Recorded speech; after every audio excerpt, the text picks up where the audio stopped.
Good morning, and thank you all for joining us. And in case you haven't seen me before, I'm David Bowman, Executive Director of the REC, and we specifically wanted district level leadership to meet first before we start rolling this out to teachers and to schools, because ultimately the implementation is going to depend in great part on your direction, oversight, and facilitation. So I thought this was important. I'm going to do something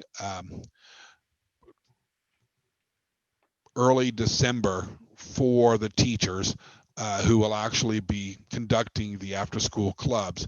And it'll be a very different type of a conversation at that point. So this is more of a 10,000 foot view and stuff which is directly relevant to the districts itself. So I'm going to talk for a little bit, but certainly jump in with questions as we go along, and we'll try to make sure everybody's on the same page. But so the project is called CS4MS, or Computer Science for Middle School, and we're specifically targeting middle school students for the schools that you all submitted the names to me here. But we've got three major purposes. One of them is, the big one is to just increase students' interest in computer science careers. We know that that's been identified in our region as a major need now and a growing career field. So we wanted to get kids interested in it. But a big part of what we're doing is helping kids just understand the way programming works and understanding the language. I've often said, and I'm a coder myself, but I've often said that, learning the language of coding is the easy part. The hard part is the logical thinking and an understanding of how coding works. So a major portion of this project is to help kids to develop those skills. Then later, say in high school, they've got that intellectual understanding. They need to actually start looking at the various programming languages. But a third part is the PD part, helping teachers to understand coding themselves and be able to teach it at the middle school level. I don't know what the current capacity is for the various teachers who are going to be participating in this, but certainly that's going to be one major part of this project. So we've got two core components. The first one, of course, is the professional development one. We're going to have 3 Saturday sessions in January. There'll be around professional development, how to use the various tools that will be that the kids will use, and then we'll have a follow-up later in March just to get back together and say basically what's working, what refreshing do we need, where are the struggles in the implementation, and so forth, and we can do some problem solving at that point. So that's one part. And the other part is obviously the after school clubs for kids. So we're going to be using 2 major platforms for this. We're going to be using CS First from Google, which, if you haven't seen it, is pretty amazing actually. And it's kind of a step-by-step walkthrough on just understanding the nature and the logic of coding, and it's free, which is lovely. CS First depends very heavily on Scratch, which comes out of MIT. So CS First and Scratch are not really focused on the specific coding languages, but instead it basically uses a graphical representation of code snippets that students can assemble together logically in order to produce the results they're looking for. So if you haven't seen it, either one of these, I definitely think it's worth looking at. Personally, Scratch is a lot of fun. When I started looking at this about a year ago, I actually spent a few long days and went in and I built some little applications. I got a cat to chase around a ball, and every time he caught it, he got a point. So a little game like that. Wasn't too hard to do. But the nice thing about it is kids don't have to learn the programming language. Instead, they can focus on what do they want to accomplish and what are the steps necessary. So for the logical thinking piece, it's exceptional, I believe. So that's what we'll be using. And then obviously during that first PD session in January, what we're going to be doing is having the teachers get into CS first primarily, build their classes of students, their groups of students, that they will be having in their after school clubs. So one of the things that we're going to need to start thinking about, or you'll need to start thinking about at the individual schools, is who are the students. And I'm going to send out a couple of items, promotional items, if you would like to use them with the students, to share it with them, to get them involved in the clubs. But by the time we get to, say, the first week of January, we really should have our student rosters at that point, because the teachers are going to need that to get the students into their classes in CS first. So the macro level, the 10,000 foot level, we've got 5 sites, 9 teachers. We're looking for about 150 students. So it's a lot of students per club. And that's really an estimate. If we're less than that, fine. If we're more than that, great. But that's in the ballpark of what I was predicting. The clubs will meet twice a week. They'll begin second week of January and continue through the end of the school year. I already mentioned the PD sessions, but one thing that I wrote into this project, which I'm actually kind of excited about, is a chance to have a showcase of students' projects, of the individual projects that they have developed based on their own needs and interests and so forth. And then not only give students some strokes for participation, but actually have them look at, score, and evaluate each other's projects. So that will be the culminating event that will take place in May. Now, if we can do it live, in person, that obviously is the optimal situation. I'd love to get a room full of student groups for each school and have their computers there and be able to kind of walk around and see what other students have done. So that's the very big look. Now,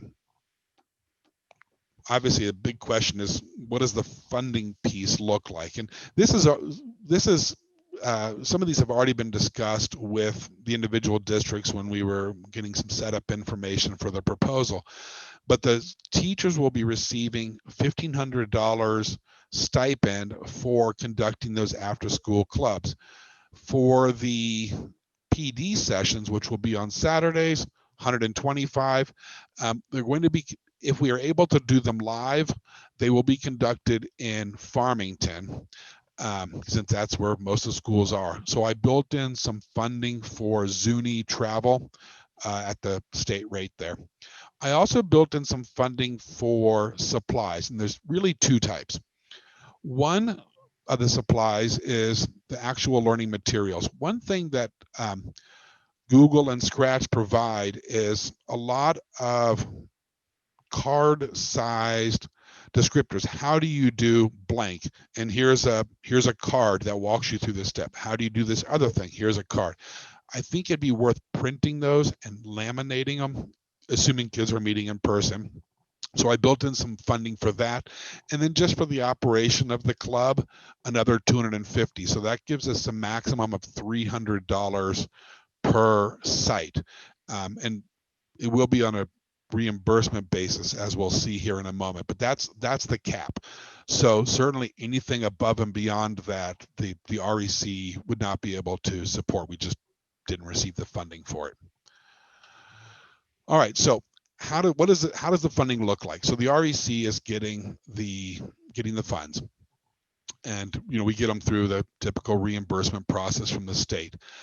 So and this is the part where Jody may need to jump in, but if for the funding for the stipends and for travel, so the PD stipends, the after school club membership, and travel, the district would need to invoice the REC for it. The district will pay it or end up paying it, but the district can invoice the REC. There's some things that we'll need in order to submit to the state, and then we pay the district, and the district can then pay the teachers. And we'll talk about that evidence in just a moment, the kinds of things that we'll need.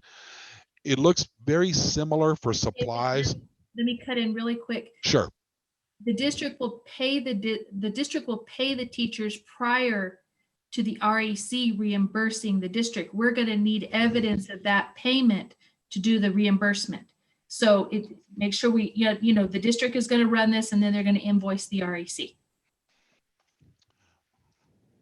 Like that. Yes. So we want to make sure Okay. say that the district knows they pay them, then we reimburse the district. Perfect. Perfect. Thank you, David. Sorry about that. No, I appreciate that. See, that's why Jody is really important to this project. So thank you, Jody. Thank you, David. And I think this one's going to work then. So for supplies, what we would like is for the district to send us the list. Here are the supplies we're going to pay for. We look at the list and say, yep, it's all relevant. We give the okay. The district will then purchase the supplies and then invoice us for reimbursement, providing some of the evidence that we need, and we then pay the district. Correct. Hey, all right. So far, we're 1 and 1. Now, the most important thing to know is we do not yet have budget authority. And actually, Jody was telling me just this morning that, interestingly, we haven't even received the official award letter yet. We've received notification by email that we're fully funded, and they're very excited about it, but we don't actually have the award letter yet. And along with that, well, it's up there somewhere. We don't yet obviously have budget authority. Now, the first expenditure should not occur prior to January. So we're hoping that we've got enough time between now and then to get the budget authority. But correct me if I'm wrong in saying this, but really nobody should spend anything, no supplies, or really do anything until we receive that budget authority. And then once we've got it, I'll send around a note to everybody on this list here that says we are good to go and we can actually start implementation. That is correct, David. We cannot spend any of the funding until we have budget authority. If you choose to do so, I cannot reimburse you. Okay. Hopefully soon. You know, it's the PED, so I'm unwilling to make any predictions, but we are hoping that we've got enough time between now and January for all of that to occur. But regardless, once we've got it, I'll make sure I send around a note and says we're good to go at this point. Sounds good. Okay. Now, something obviously that we're going to need right away from both districts, if you could please send us a W-9. And Jody, a quick question for you. Would it be correct for them to send that directly to Krista? Yes, that's fine. Okay. Krista at nmrec1.org.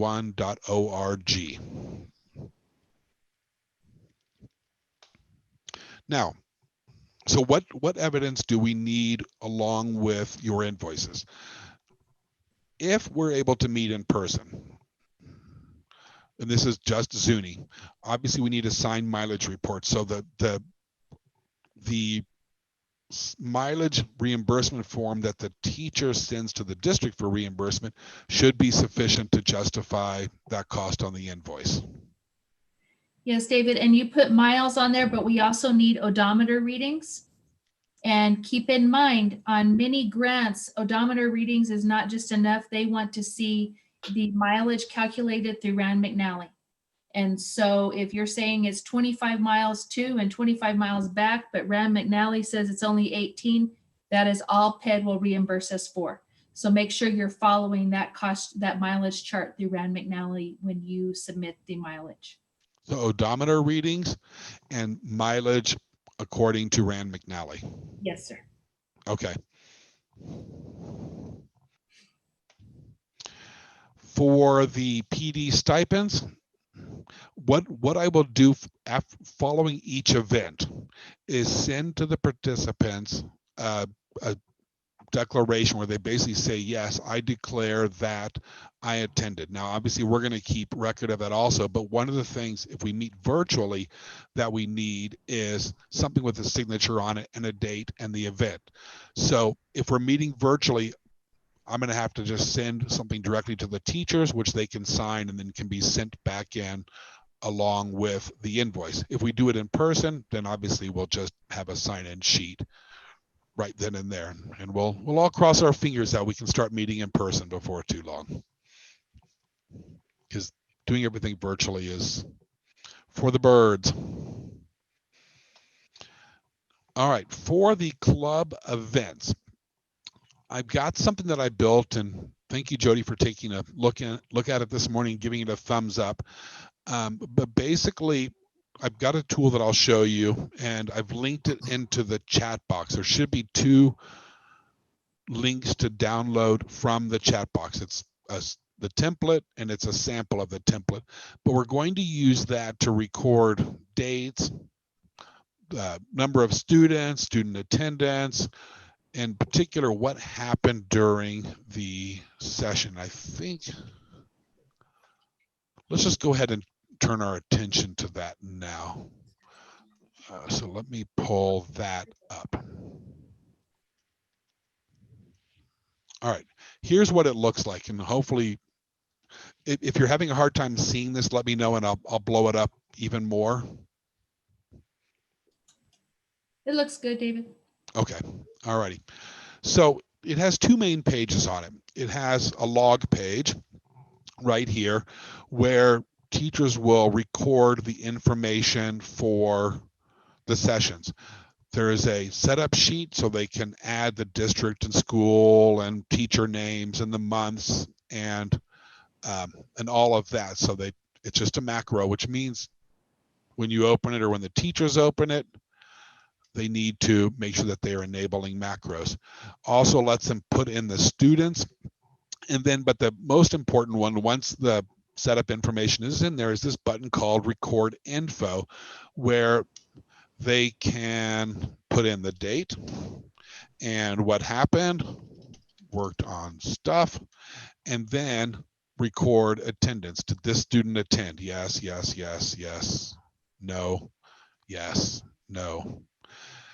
That then takes them to the second page, which is the overview page, where it'll have the number of sessions, the number of students, the listing of the sessions, but very importantly, they can print this and sign it. Now, this is probably a little small for you to see, but this is what it looks like in printed format. So when the district is submitting for reimbursement, we should also have this page here where the teachers are signing and certifying that the information is correct. So it's a summary of basically all of the stuff on the log.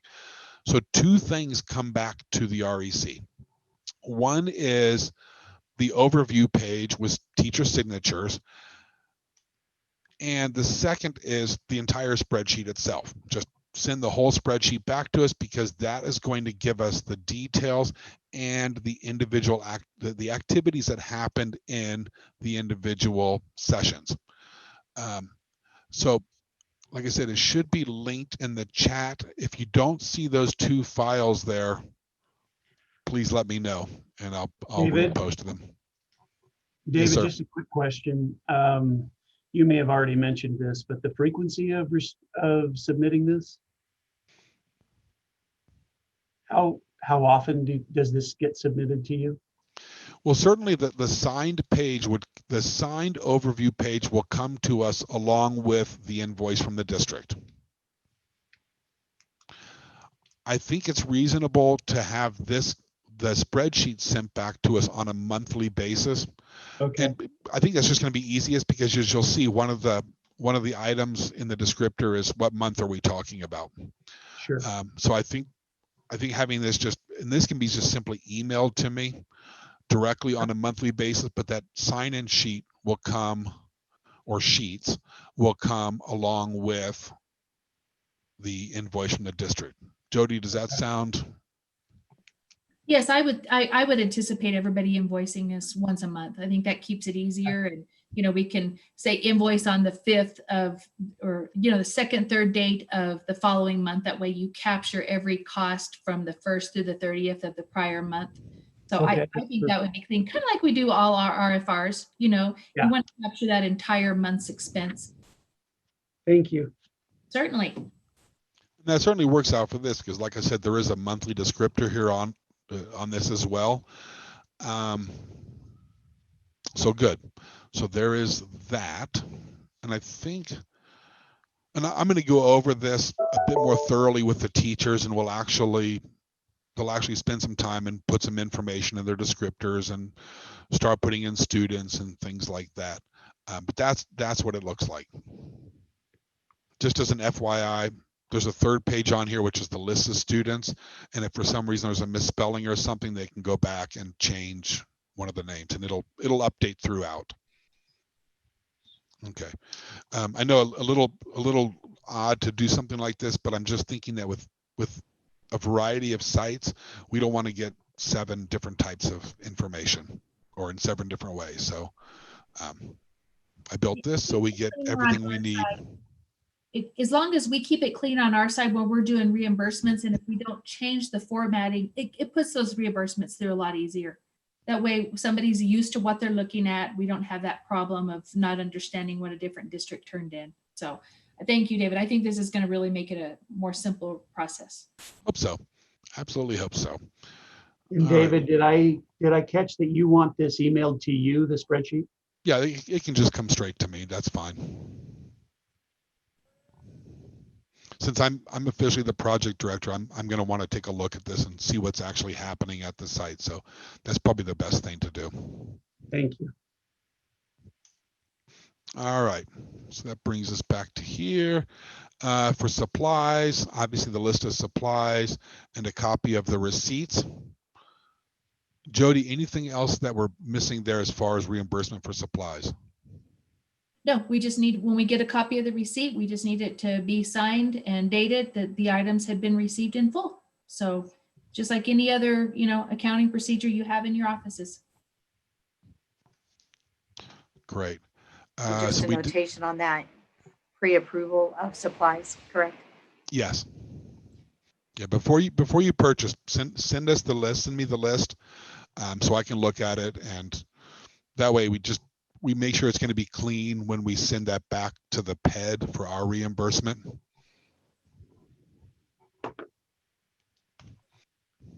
That's all I got. Questions? What else would you like to know about this project or the processes? Hey, David, this is Martin and Zuni. It's not about processes, but could you give me Krista's email address again for the W-9? Sure, let me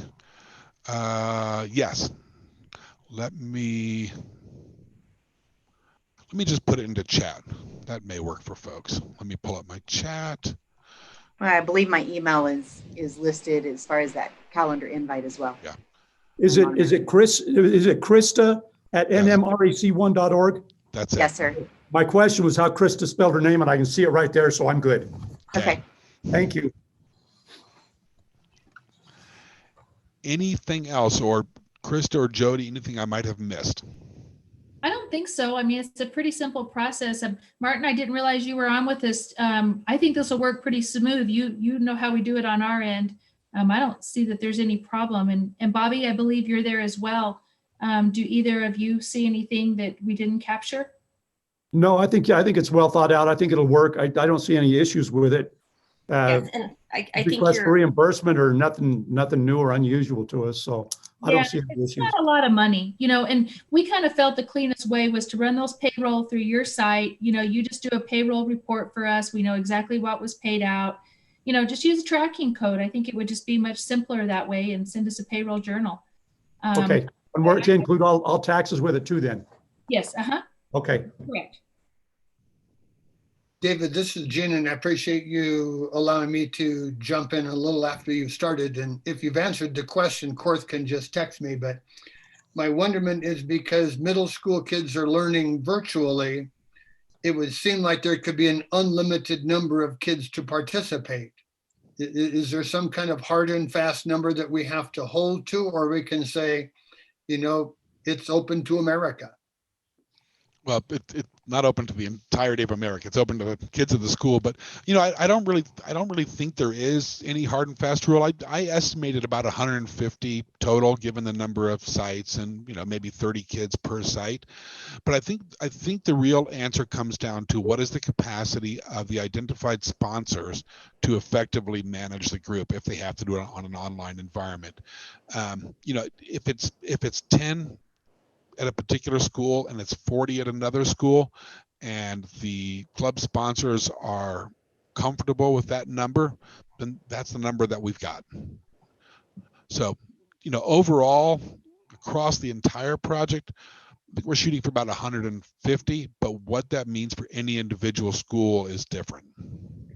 Thank you. And as a forward thinking, if we can show that this has an appeal, and a lot of kids do show, I'll call them completers, Mm-hmm. how might we leverage that data into future grant opportunities?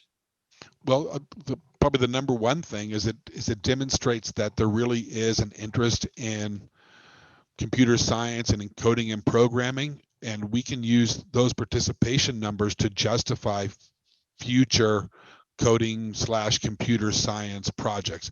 The other thing is, if we've got students that complete this, they finish their capstone project basically, which identifies them as a completer, they will then be going to the high school with those skill sets already in place.